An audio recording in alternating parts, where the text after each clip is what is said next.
Lesson 260. Let me remember God created me. Hi there. How would you like to receive the keys to address any self-esteem issues that might arise in you or in anyone else? Let's explore what Lesson 260 has to offer on this topic. Let me remember God created me. Father, I did not make myself, although in my insanity I thought I did. Yet, as your thought, I have not left my source, remaining part of who created me. Your Son, my Father, calls on you today. Let me remember you created me. Let me remember my identity.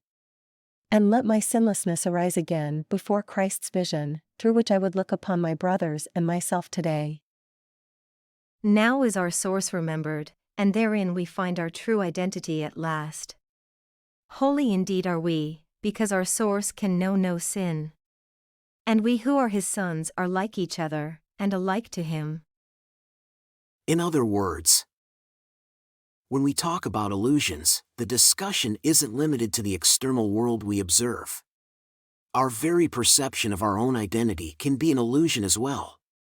That's why recognizing that God is our Creator assists us in dispelling those self-deceptive veils about ourselves, allowing us to connect with our true identity. God created us. And we are as God created us.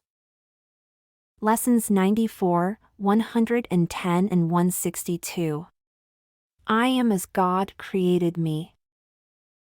When we affirm, "Let me remember God created me," we're essentially invoking the holiness that resides within us. So, whenever someone judges, criticizes, blames, assaults, belittles, or diminishes us, let's hold on to these words. Let me remember God created me. Let's remember, as we did yesterday, that there's no sin, that sin is yet another illusion.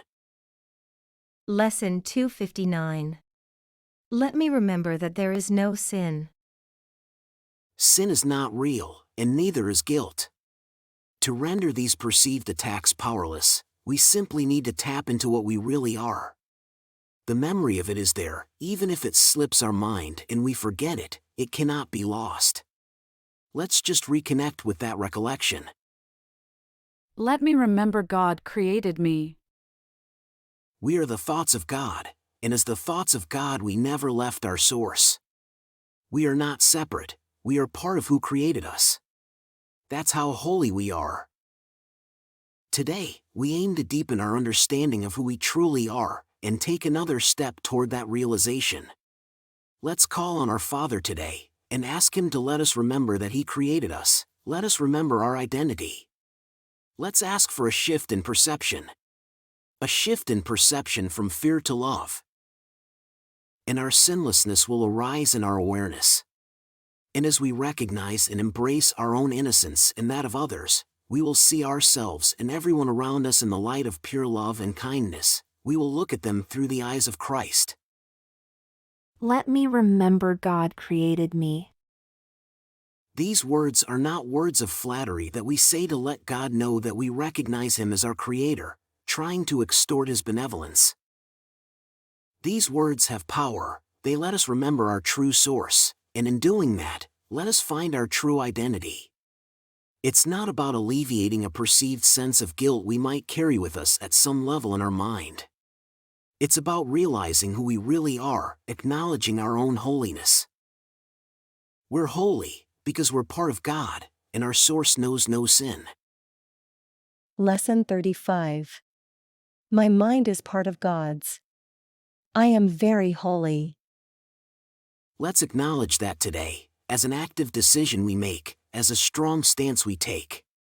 We are the sons of God, we are like each other, very holy, and we are like our Father. Let me remember God created me. Let me remember God created me. Let me remember God created me. Isn't that just enlightening? Do you perceive the power in taking this decision to acknowledge our identity, our source, and our holiness? How will this affect our lives from now on? Keep on practicing morning and evening as we've been doing, and take a few moments every hour to remind yourself of today's idea. Should you feel lost, uncertain of your value, or judged or attacked, just remember to repeat to yourself, Let me remember God created me. "You're doing an incredible job. Keep up the fantastic work." See you tomorrow as we delve into another transformative lesson and begin a new section in A Course in Miracles. Just a heads up, this lesson concludes the section titled What is Sin? In the workbook for students. If you've missed the introduction to this section, I encourage you to click on the link that will pop up on your screen any moment now.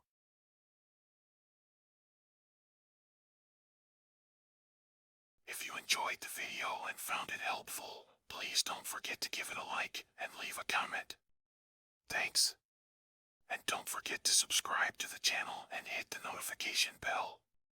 There's a new lesson every day.